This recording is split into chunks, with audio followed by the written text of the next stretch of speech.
నిన్నటి క్లాస్లో రెండు సంఖ్యల మధ్య నిష్పత్తి 5:3, ప్రతి సంఖ్యకు 4 కలిపిన వాటి మధ్య నిష్పత్తి 11:7 అయిన మొదటి సంఖ్య ఎంత అని చెప్పాం.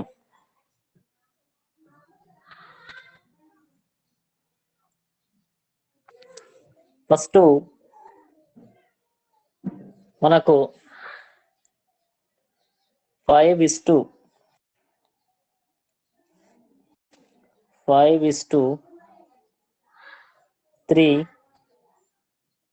11:7. సో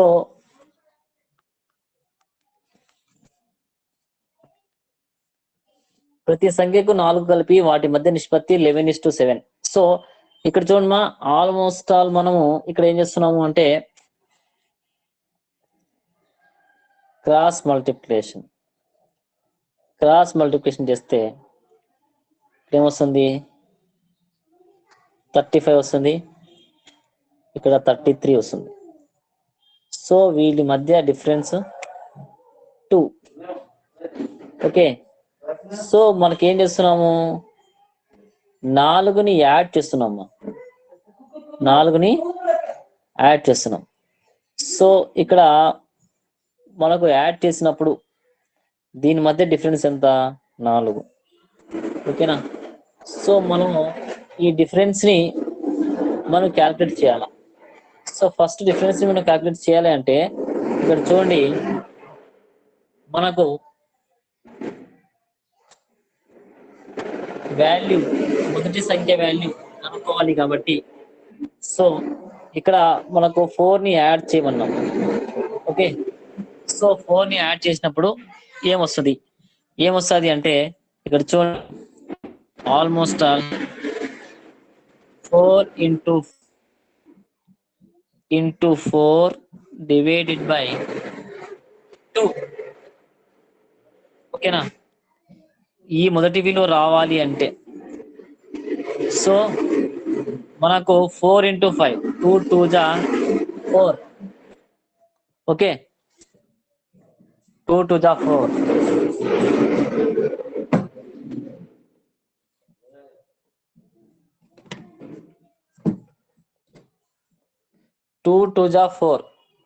సో ఇక్కడ మనకు ఇక్కడ చూడండి, ఇక్కడే మనం కనుక్కున్నాం 4 అంటే 7కి 4కి 7కి 11కి మధ్య డిఫరెన్స్ 4 మా. తర్వాత వచ్చేసి ఇక్కడ ఈ డిఫరెన్స్ ని మనం ఏ విధంగా క్యాల్కులేట్ చేసాము? 2 2 జా 4, 4 5 జా 20, ఆన్సర్ 40. అర్థమైందిమా? హలో, అర్థమైందా? చెప్పండి. రిపీట్ చేయండి సార్. ఓకే మా, ఒక్క నిమిషం. ఇప్పుడు మనకు రెండు సంఖ్యల మధ్య నిష్పత్తి 5:3 కదా. ప్రతి సంఖ్యకు 4 కలిపి వాటి మధ్య నిష్పత్తి 11:7. సో అయినా మొదటి సంఖ్య ఎంత అంటున్నాం. సో ఇక్కడ మనకు ఈ డిఫరెన్స్ ఉంటుంది కదా. సో 5:3ని తర్వాత 11:7ని సో మనం క్రాస్ మల్టిప్లికేషన్ చేసినప్పుడు వీటి మధ్య నిష్పత్తి అంటే వీటి మధ్య డిఫరెన్స్ 2 వచ్చింది కదా ఫస్ట్. సో అంటే 7:35, 11:33. ఓకేనా? వీళ్ళ మధ్య డిఫరెన్స్ 2. సో ఇది ఏమవుతుంది అంటే మనకు లోయర్ కింద వేసుకుంటాం. ఓకేనా? సో మళ్ళీ మనం ఏం చేస్తున్నాము? 4 కలపాలా. సో 4 కలపాలి అంటే ఇక్కడ మనకు సో ఈ 5కి 4ని కలపాలా. సో కలిపినా కానీ డిఫరెన్స్ ఏమవుతుంది? 4ని యాడ్ చేస్తున్నాం కాబట్టి దాని విలువ 5కి 5 into 4. ఓకేనా? సో ఈ 4 ఎట్లా వచ్చింది అంటే ఈ 4 ఈ 5ని మొదటి సింక్ కనుక్కోవాలి కాబట్టి సో ఈ డిఫరెన్స్ ని మనం ఏం చేస్తున్నాము? క్యాల్కులేట్ చేస్తున్నాము. ఈ 4 ఈ 5 ఈ 2. ఓకేనా? సో మళ్ళీ దానికి 4ని యాడ్ చేస్తున్నాం.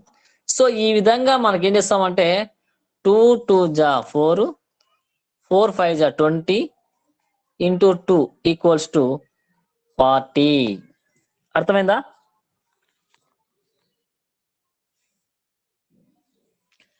మా అర్థమైందా? Okay sir. ఆడ 5:3 11:7 మొదటి సంఖ్య ఏమి అనేటువంటిది మొదటి సంఖ్య మాత్రమే కనుక్కుంటున్నాం. మొదటి సంఖ్య అంటే దీంట్లో ఏమవుతుంది 5 కదా. ఈ 5 ని విలువ కనుక్కుంటున్నాం కాబట్టి 4 అంటే మధ్య డిఫరెన్స్ ఎంత అంటే 4 × 5 × 4 డివైడ్ బై 2. నెక్స్ట్ అదే విధంగా ఇంకో క్వశ్చన్ మా రెండు సంఖ్యల మధ్య నిష్పత్తి రాసుకోండి మా. రెండు సంఖ్యల మధ్య నిష్పత్తి 7:5 అయినా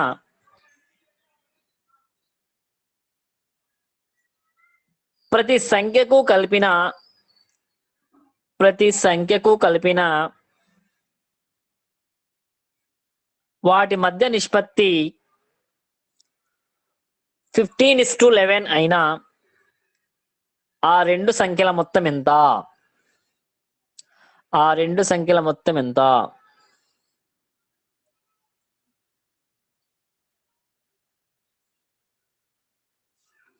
చెప్పండి ఆన్సర్.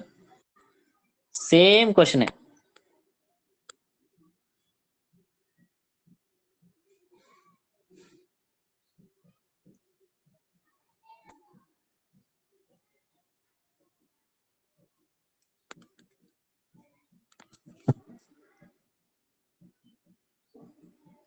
ఆన్సర్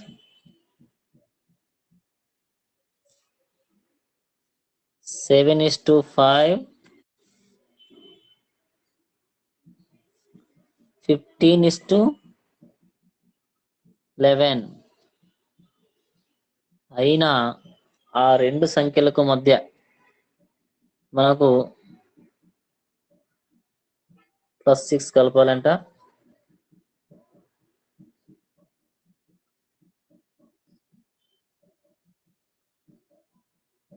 $77.75 డిఫరెన్స్ టు దీని యొక్క డిఫరెన్స్ 4.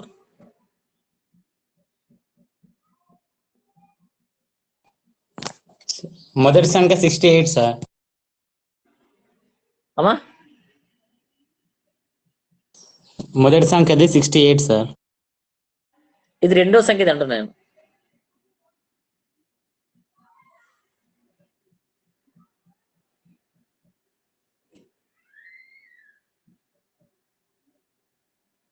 రెండవ సంఖ్య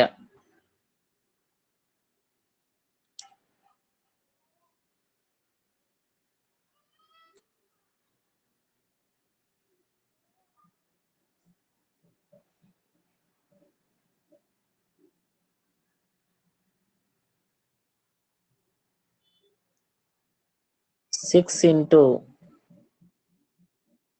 11 × 4 divided by 2.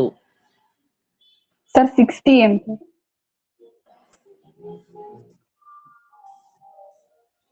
72 సార్. 72 సార్. 84. 84 కూడా కాదు మా. 72 సార్. 22 × 6 మా. 6 2 12 6 1 6 132.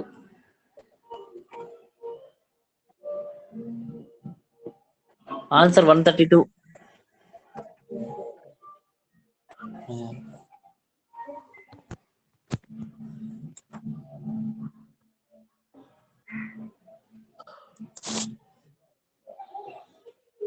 మా అర్థమైందా? ఒకసారి రిపీట్ చేయండి. మా ఇక్కడ నేనేం చెప్తున్నాను 7:5 నిష్పత్తి 15:11. దీనికి ఏం కావాలంట ప్రతి సంఖ్యకు 6 కలపాలా. సో 6 వేసేసుకోండి. ఓకేనా. రెండవ సంఖ్య అంటున్నాం కాబట్టి 2. సో వీటి మధ్య డిఫరెన్స్ ఎంత? 4. సో దీని మధ్య డిఫరెన్స్ ఎంత అంటే 2. ఓకేనా. సో ఇప్పుడు ఏమవుతుంది 2 2 4 ఇక్కడ ఆ ఆ 11 22 ఇంటూ 6 132.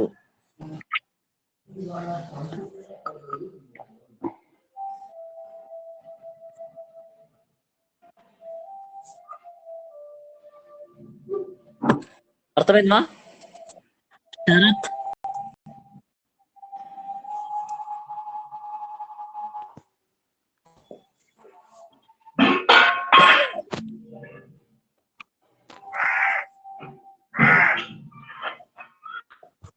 అర్థమైంది సార్. ఏమా లిఖిత అర్థమైందా? అర్థమైంది సార్.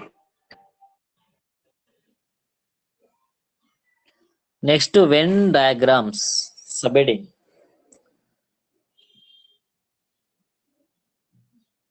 వెన్ చిత్రాలు.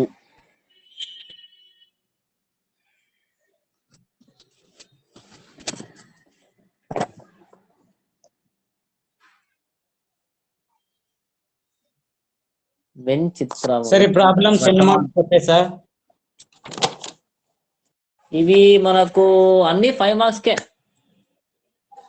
అదే సార్ ఎన్ని మార్క్స్ సార్? మీకా 50 marks కే. మొత్తం ప్రాబ్లమ్స్ ఉంటాయి సార్ ఫైనల్ ఎగ్జామ్ లో? ఓమా ఇలాంటి problems 2 hours sir. 2 hours fast గా చేయాలి మీరు. కాదు సార్ ఈ వెన్ చిత్రాలు ఇవి లేకోకున్నట్ల ఓన్లీ వర్కింగ్ లెక్కలు ఒకటి ఉంటాయి సార్. వెన్ చిత్రాలు ఉంటాయి నీకు. తర్వాత నేను చేసే ప్రతి ఒక్క లెక్క వస్తానే ఉంటది.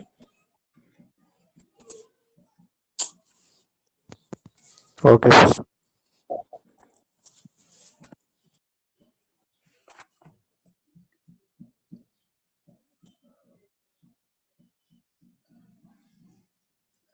మా అటెండెన్స్ పర్సెంటేజ్ చాలా ఉండాలంట, లేకపోతే చాలా కష్టాలంట.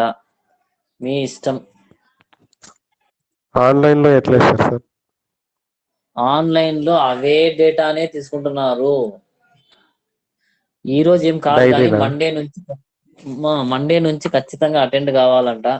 మీకు టైం టేబుల్ ప్రకారంగా తీసుకుంటారు అంట లెక్చరర్స్ అంతా. మీరు అటెండ్ కాలేకపోతే కాన్ఫరెన్స్ ఎప్పుడు ఎంటర్‌ప్రెన్యూర్‌షిప్ చెప్పేదే వేస్ట్. ఎవరు మా వెంకట్రాముడు ఎవరు sir? Venkataraman sir. Waste sir, ఆయన ఊరికి డబ్బులు ఇచ్చేది కానీ. ప్రిన్సిపల్ కి కంప్లైంట్ ఇద్దాం అనుకున్నాను సార్. 5 నిమిషాలు చెప్తాడు. హలో 5 నిమిషాలు చెప్తాడు, స్క్రీన్ షాట్ తీసుకుంటాడు, మళ్ళీ ఆఫ్ చేస్తారు సార్. అయ్యో 5 నిమిషాలు ఎక్కువగానే చెప్పు. మళ్ళీ కంప్లైంట్ చేయండి. ఇప్పుడు ఏం మంచి అవకాశం. ప్రిన్సిపాల్ కంప్లైంట్ చేయండి అంతే.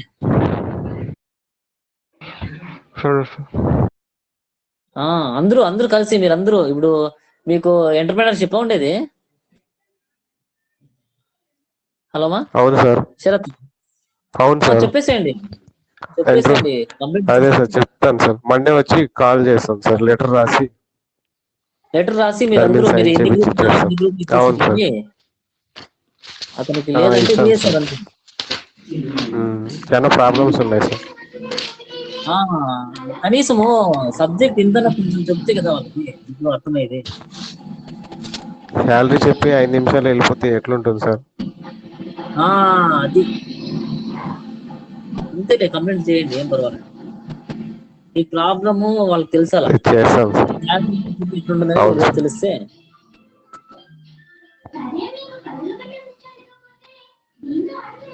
భార్గవ్ మీకు కూడానా? అవును సార్, ఇద్దరికే ఆయనే సార్. ఇద్దరికి ఆయనా? అవును సార్, వాళ్ళకి అందరికి మొత్తం బీకామ్ బిఎస్సి టోటల్ సార్ 3 గ్రూపులకి. నేను కాదు మీరు సఫర్ అవుతారని చెప్పేసి నేను అంతగా మెటీరియల్ తెచ్చుకొని ప్రిపేర్ అయ్యి అన్ని నీట్ గా ఎక్స్ప్లెయిన్ చేసి ఈ రోజు యాక్చువల్లీ నాకు హాలిడే అయినా స్కూల్లో నాకు సఫర్ కాకూడదు. వాళ్ళకి 1కి 4 సార్లు చెప్పాలా ఎక్కడ అర్థం కాలేదు, ఎందుకు అర్థం కాలేదు అనేది. ఏందో ఆయన అసలు ఏం పట్టించుకోడు సార్.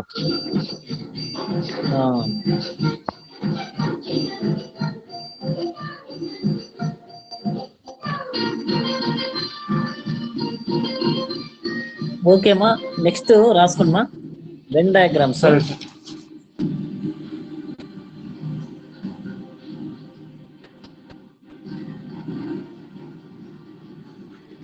క్వశ్చన్ ఎట్లా వస్తుందంటే ఇది చెప్తున్నానమ్మా. వెన్ చిత్రముల రకాలు వాటి ఆచరణలు గురించి వివరించండి.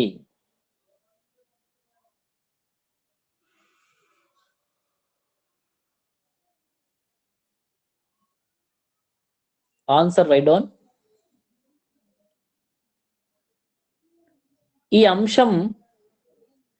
ఈ అంశములను స్పష్టముగా 3 భిన్నమైన సమూహాలుగా తీసుకుంటే వాటిని ఈ క్రింద వెన్ పటములు చూడండి.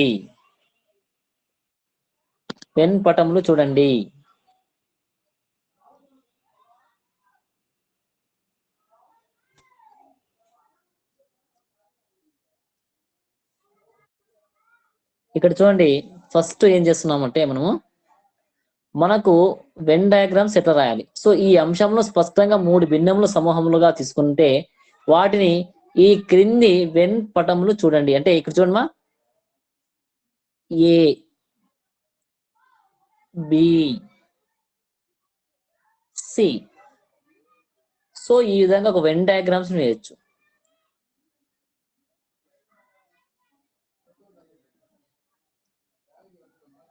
ఎగ్జాంపుల్ కింద రాసుకోండి. ఎగ్జాంపుల్ డాక్టర్లు ఇంజనీర్లు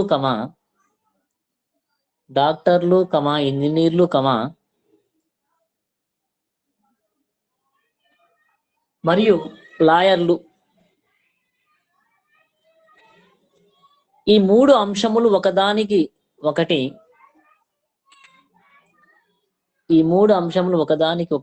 ఎలాంటి సంబంధం లేదు. కనుక వీటిని పైన మూడు పరస్పర విరుద్ధ చిత్రాల ద్వారా చూపించారు.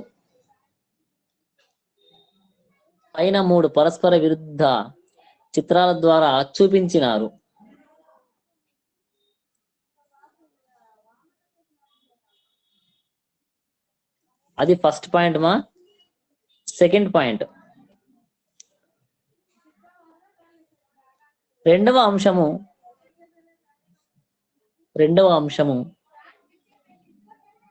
తరగతి మొదటి అంశంలో ఇమిడి ఉంటే మరియు మూడవ అంశము తరగతి రెండవ అంశంలో ఇమిడి ఉంటే వాటిని 3 కేంద్రీకరించిన వృత్తము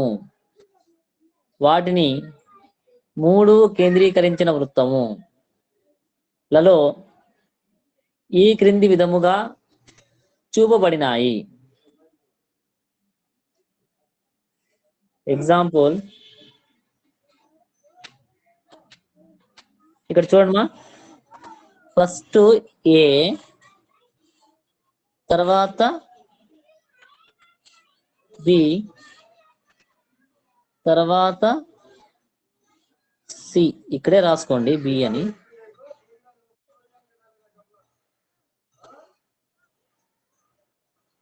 రైట్ డౌన్ మా డయాగ్రామ్ ఇట్లుంటది.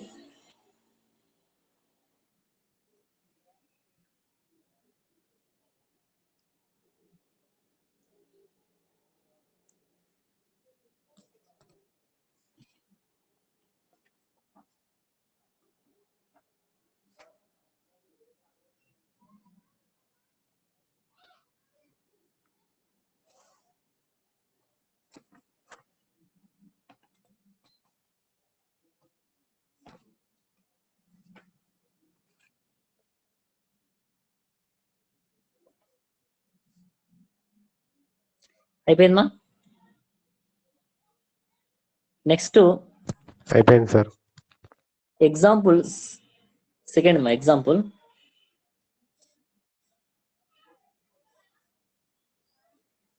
సెకండ్లు కమా నిమిషాలు కమా గంటలు.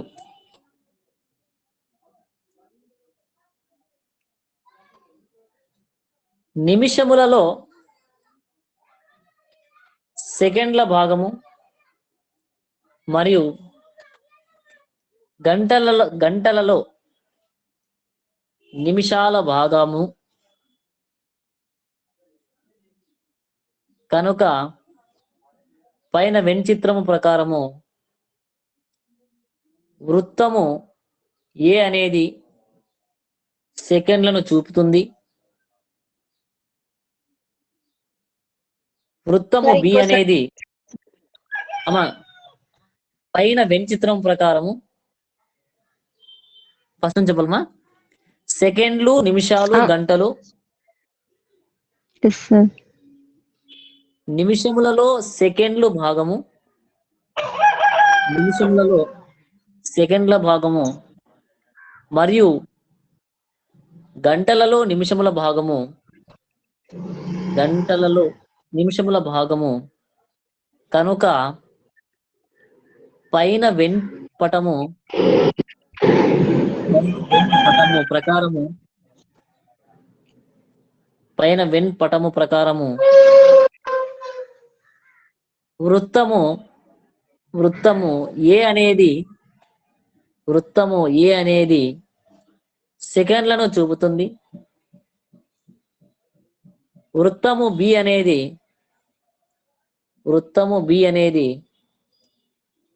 నిమిషాలను చూపుతుంది,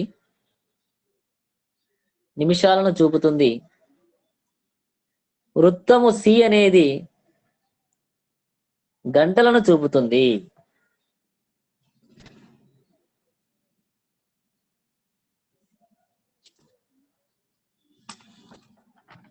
ఇదే డయాగ్రామ్.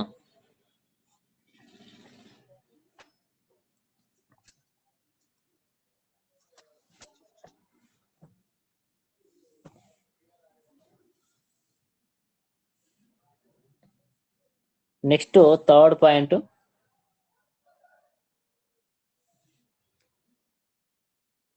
అయిపోయిందమ్మా. అయిపోయింది సార్. మూడవ తరగతిలో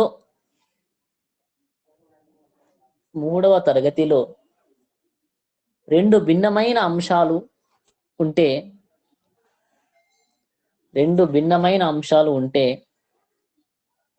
వాటిని పెద్ద వృత్తములో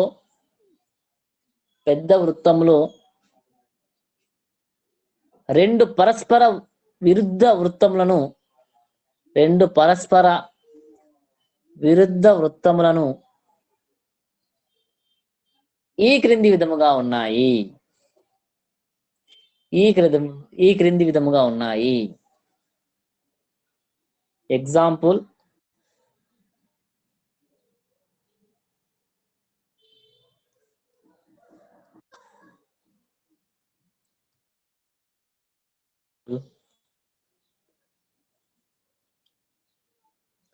బల్లలు కమా కుర్చీలు, ఫర్నిచరు దీనిలోని బల్ల మరియు కుర్చీలు అనేవి భిన్నమైన అంశములు కానీ అవి రెండు ఫర్నిచర్కు సంబంధించినవి. వీటిని పై పటములో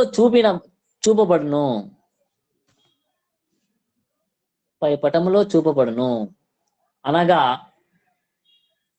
వృత్తములో ఏలో బల్ల, వృత్తము బిలో కుర్చీ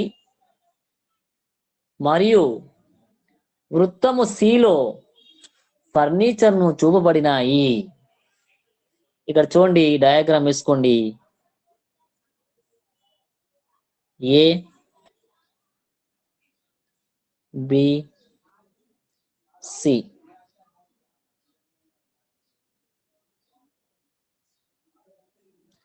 సి అనేది ఫర్నిచర్. కానీ పరస్పర విరుద్ధంగా ఉన్నటువంటి విషయం ఏమి?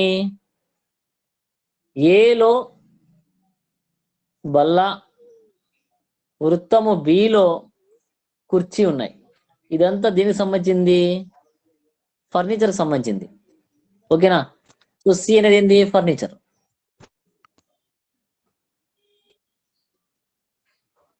కానీ దీనికి ఏం పరస్పర Okay, sir. విరుద్ధము.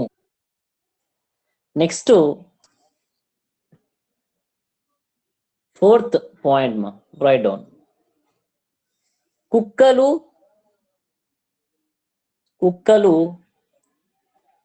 పెంపుడు జంతువులు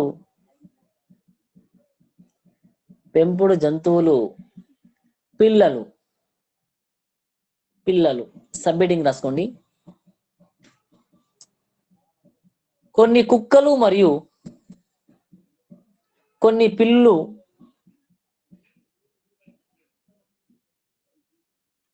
పెంపుడు జంతువులు కానీ అన్ని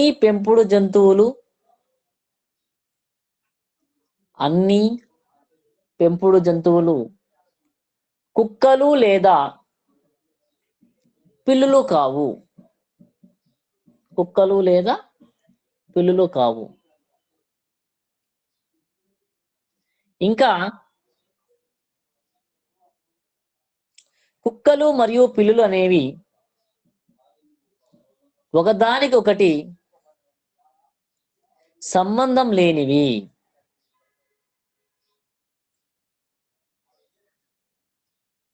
ఈ అంశము క్రింది పటములో చూపినారు. ఇక్కడ చూడండి పటంలో.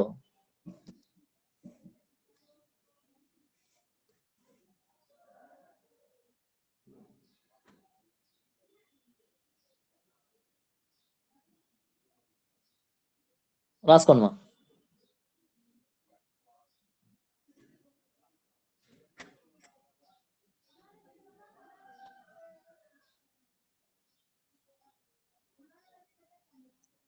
దాని కింద ఎక్స్ప్లెనేషన్ రాసుకోండి. అవి వృత్తము ఏలో ఏమున్నాయంట? కుక్కలు. వృత్తము బిలో పెంపుడు జంతువులు. వృత్తము సిలో పిల్లులను చూపుతారు.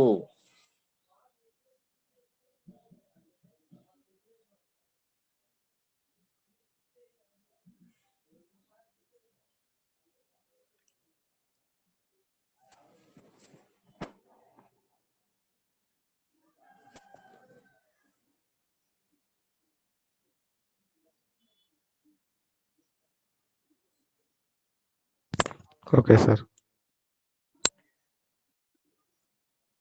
రెండవ తరగతిలో 5th పాయింట్ మా.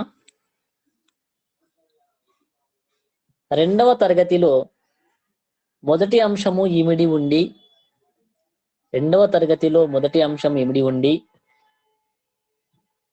మూడవ అంశము రెండింటికి భిన్నంగా ఉంటే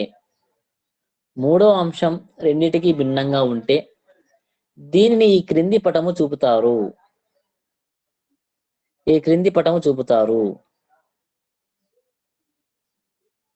ఇక్కడ చూడండి.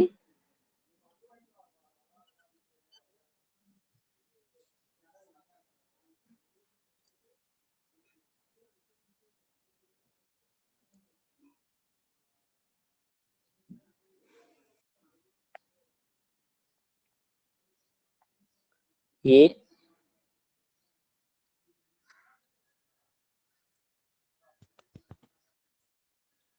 రాసుకోండి. ఎగ్జామ్ లో డయాగ్రామ్స్ మనమే ఎట్లా సార్? ఓమా వేయాల డయాగ్రామ్ ఇట్లా చెప్తాడు, ఇన్ఫర్మేషన్ ఇస్తాడు, మనం వెన్ డయాగ్రామ్ వేయాల. మల్టిపుల్ చాయిస్ ఉండదు. దీనికి మల్టిపుల్ ఛాన్స్ ఎట్లా వస్తుంది? దానికైతే మీరు ఏ దానికి ఎగ్జామినేషన్ సెక్షన్ లో అవి ఉంటాయి కదా, మన ఏదండి పీసీ సెలక్షన్స్ కి కాంపిటేటివ్ లో ఉంటాయి సార్. కాంపిటేటివ్ లో అయితే నీకు ఛాయిస్ ఇస్తాడు. ఇది మెయిన్ ఎగ్జామ్ కదా, మామూలుగా థియరీ ఎగ్జామ్ కాబట్టి ఇది మనం ఇట్లా రాయాల్సి ఉంటుంది అంతే, అంతే ఇంకేం లేదు. కాంపిటీషన్ దాంట్లో అయితే నీకు ఛాయిస్ ఇస్తాడు, మనకి దీనికి ఛాయిస్ ఎందుకు? జస్ట్ మనం డయాగ్రామ్ వేయడము, ఎక్స్ప్లెనేషన్ చేయడం.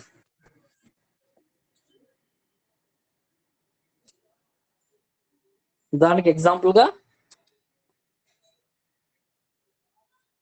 ఒక ఇన్ఫర్మేషన్ రాసుకోవచ్చు. దీని కింద ఎగ్జాంపుల్ రాసుకోండి. ఇంజనీర్లు మనుష్యులు, ఇంజనీర్లు కమా మనుష్యులు కమా ఎలుకలు.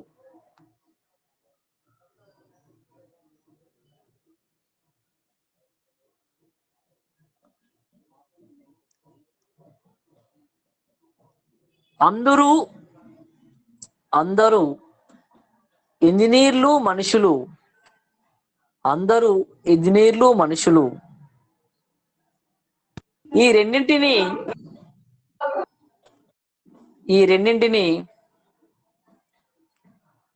రెండు కేంద్రీకరించిన వృత్తములలో చూపుతారు. అంటే ఇది అందరూ ఇంజనీర్లు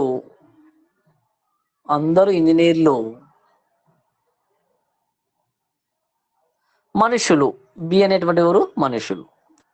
ఈ రెండింటిని కేంద్రీకరించిన వృత్తంలో చూపుతున్నారు. కానీ ఎలుకల తరగతి ఈ రెండింటికి భిన్నంగా ఉంటుంది. ఈ రెండింటికి ఏమవుతుంది? భిన్నంగా ఉంటుంది. ఈ అంశమును పై పటంలో చిత్రీకరించినారు.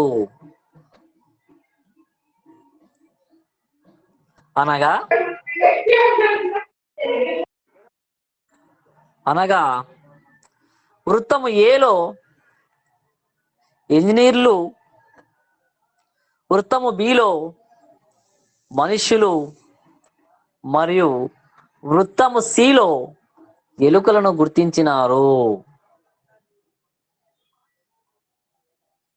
అర్థమైందా? ఇదంతా రాయాలా సార్? అంటే ఒక ఎగ్జాంపుల్ పెట్టి దానికి రాయమంటే.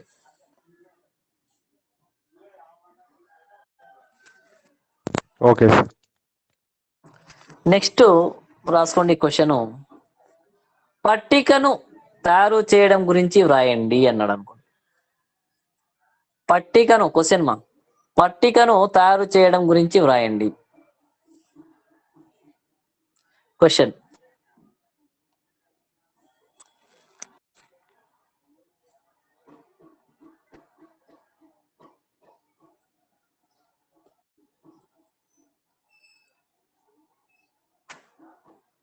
దిగుమతులు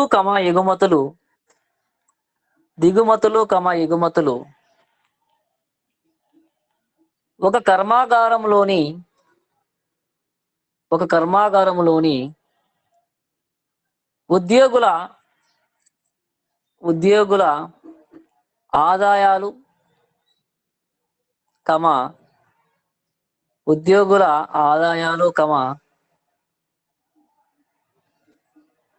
ఏదైనా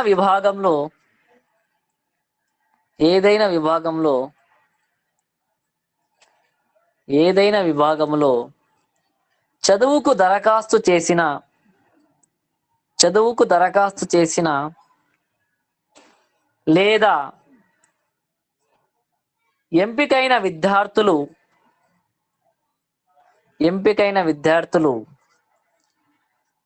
ఇటువంటి కొద్ది సంవత్సరాల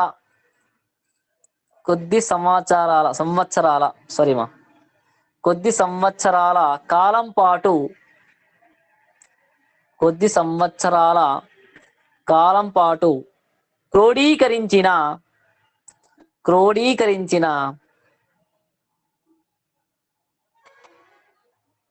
క్రోడీకరించిన ఉమ్మడి సాధారణ ఉత్పత్తి రంగాలకు ఉమ్మడి సాధారణ ఉత్పత్తి రంగాలకు ఉమ్మడి సాధారణ ఉత్పత్తి రంగాలకు సంబంధించిన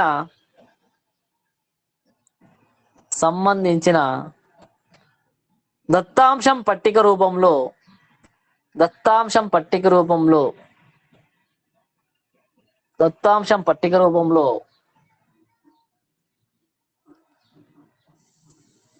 పరిశోధకుడు సేకరించిన అంశాలను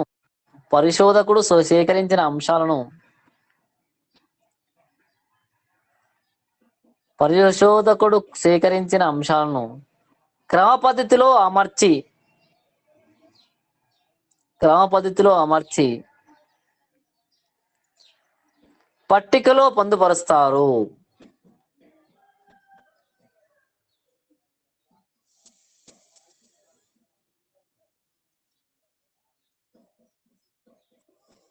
కొన్ని శీర్షికలు మళ్ళీ పునరావృతం కాకుండా ఉండడానికి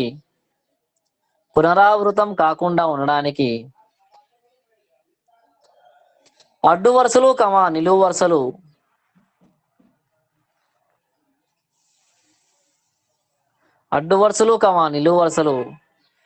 విభిన్న కెపేషన్ పేరుతో తయారు చేస్తాము.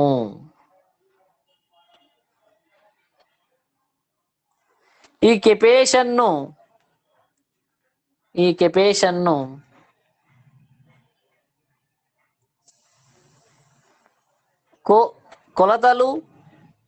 కొలతలు ప్రమాణాలు జతపరుస్తాము.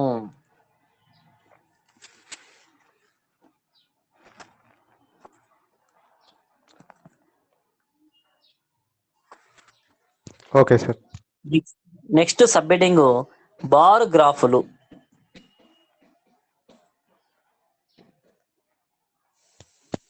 దత్తాంశం పట్టిక అంటే మా దత్తాంశము పట్టిక అంటే ఇప్పుడు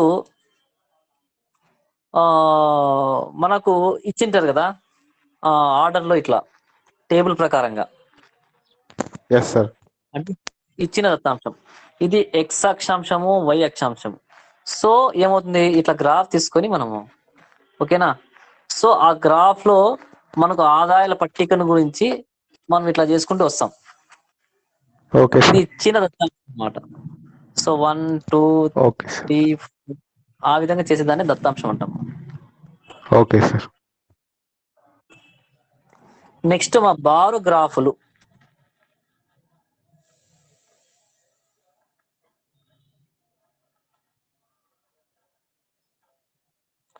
ఒక ప్రత్యేక అంశం గురించి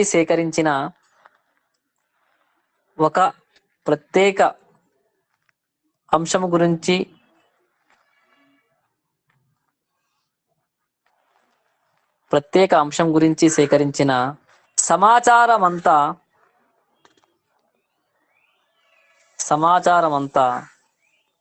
ఎంపిక చేసిన స్కేలులో నిలువు లేదా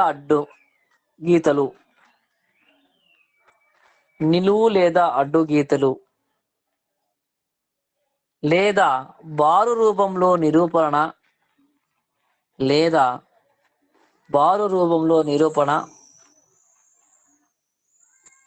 వర్ణన పరిమితులు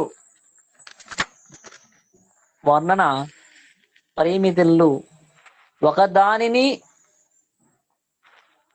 క్షితిజాంశము మీద రెండవ దానిని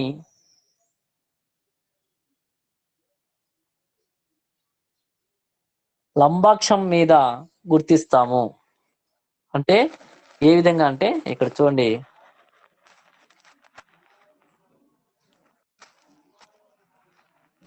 సో ఈ విధంగా మనకు 10 20, 30, 40. ఓకే, సో మనకి ఇట్లా గ్రాఫ్ ఇస్తాం కదా పట్టీల రూపంలో, ఎస్ సార్. అదేనమాట మనకేమంటామంటే బార్లు అంటాం.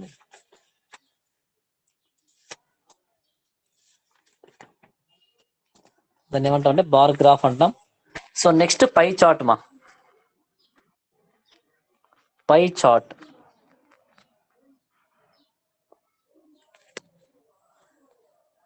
పై చార్ట్స్ అంటే మీకు తెలుసు కదా ఎట్లా అనేది. తెలుసు సార్, తెలుసు సార్. దీన్ని ఇట్లా గ్రాఫ్ లోకి ఇస్తాం. Okay, okay sir. సో సంఖ్యాత్మక దత్తాంశాన్ని సంఖ్యాత్మక దత్తాంశాన్ని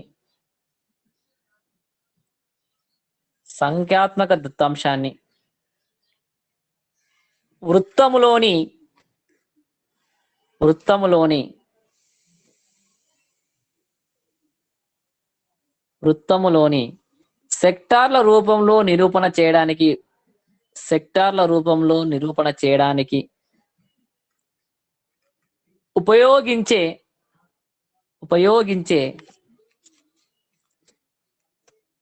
రేఖాచిత్రము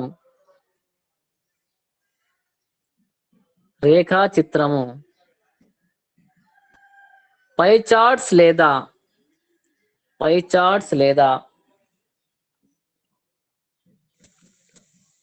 పై చిత్రాలు అంటారు.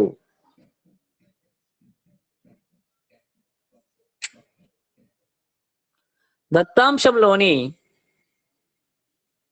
భాగాలను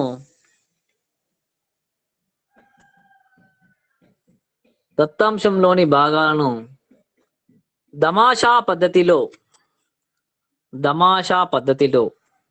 నేమ్ అంతేది, దమాషా అనేది పేరు.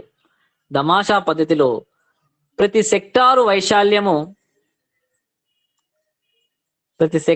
వైశాల్యము ఒక అంశం విలువకు అనురూపంగా ఉండే విధంగా సెక్టార్ నిర్మాణం అవుతుంది.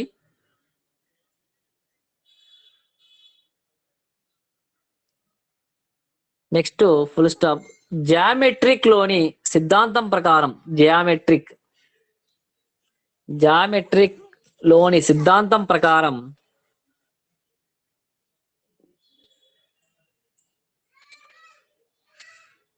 సెక్టార్ వైశాల్యం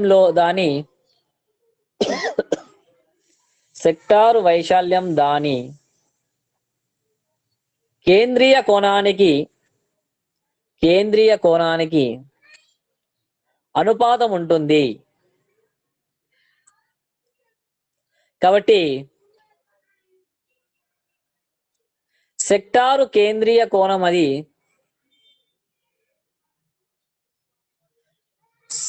సూచి అంశం విలువకు అనుపాతంలో ఉండే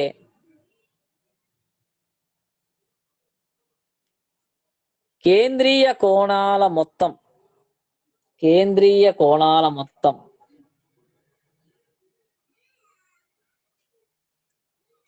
360 డిగ్రీలు 360. కాబట్టి అంశము కేంద్రీయ కోణము ఈజ్ ఈక్వల్ టు అంశము కేంద్రీయ కోణం is equal to divided by రాసుకోండి. అంశం, ఒక్క నిమిషం ఉండమ్మా.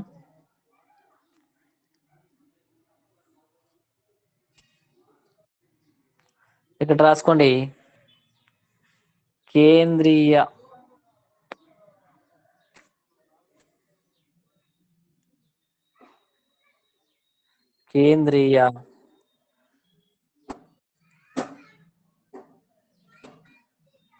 ఈజ్ ఈక్వల్ టు అంశం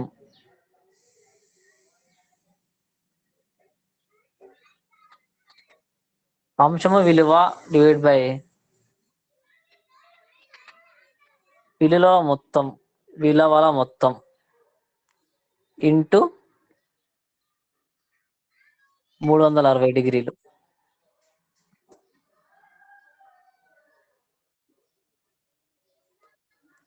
త్రీ 360 డిగ్రీస్ మాది.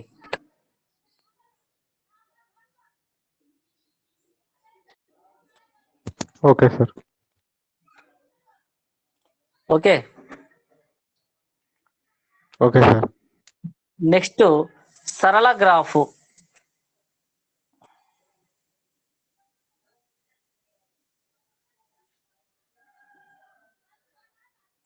సరళ గ్రాఫ్ అంటే ఇట్లా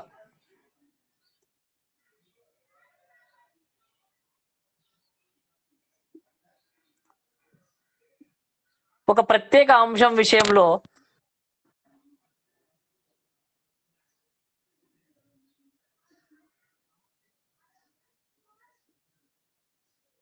సేకరించిన సమాచారాన్ని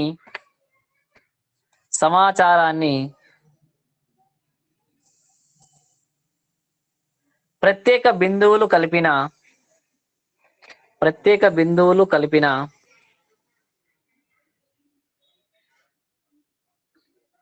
సరళ రేఖగా నిరూపణ ఒక పరిమితిని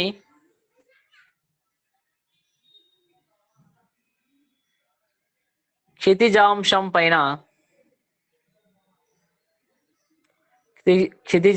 పైన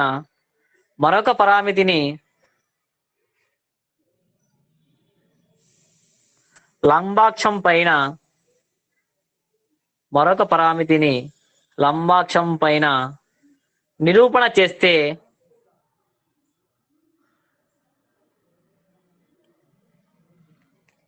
అది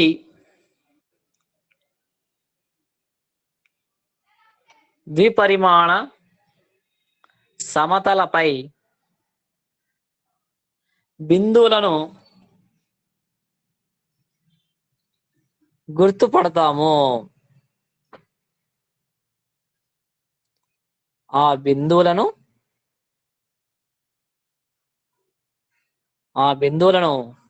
సరళ రేఖతో వరుసగా కలిపితే ఏర్పడేదే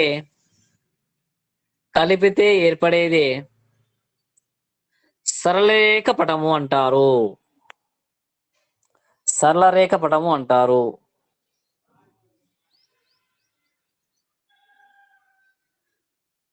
ఎకానమీలో ఉంది సార్.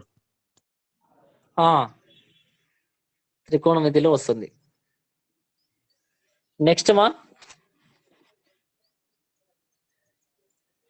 నెక్స్ట్ ఒక క్వశ్చన్ చేస్తామా?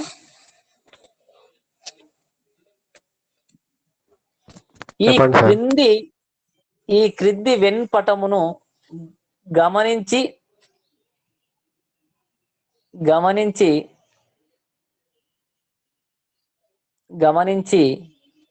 ఈ క్రింది వెన్పటమును గమనించి చదువుకున్న వారు కాకుండా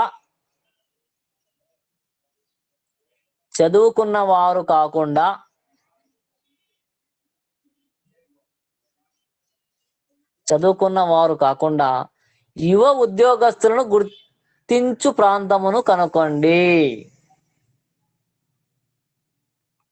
యువ ఉద్యోగస్తులు గుర్తించు ప్రాంతమును కనుగొనండి. అది క్వశ్చన్ మా.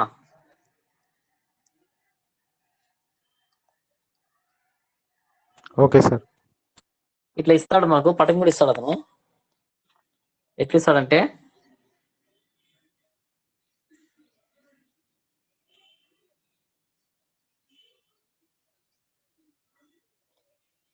సో 1 2 5 4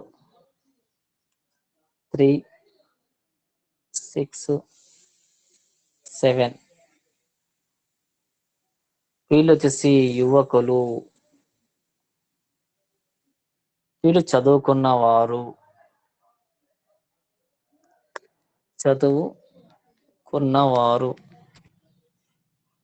వీళ్ళు ఉద్యోగస్తులు.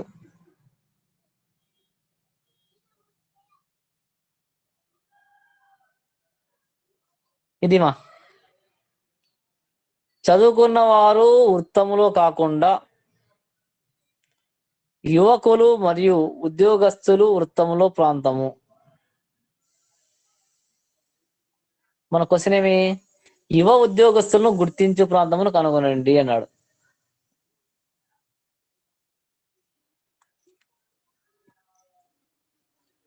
అవును సార్.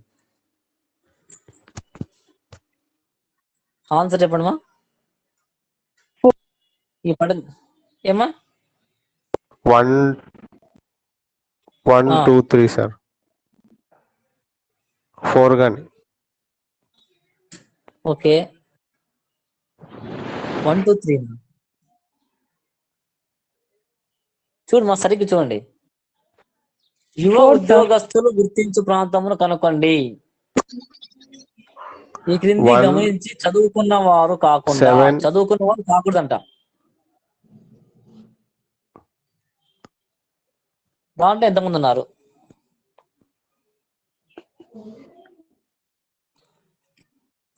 1, 4, 7, 6. 1, 4, 7, 6. 6 ఎట్లా వస్తుంది?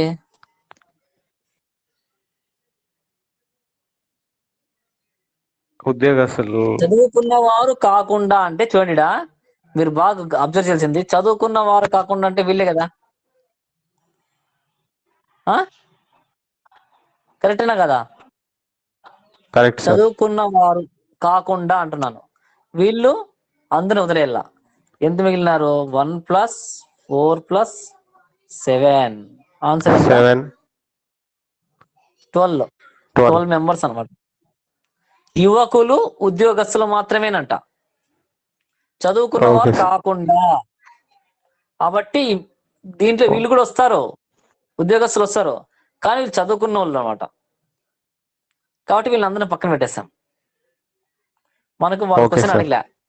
ఓన్లీ యువకుల్లో ఉద్యోగస్తులు ఎంతమంది ఉన్నారు అంటే 1 ఉన్నారు, 4 ఉన్నారు, 7 ఉన్నారు. Total okay 12 sir. మెంబర్స్.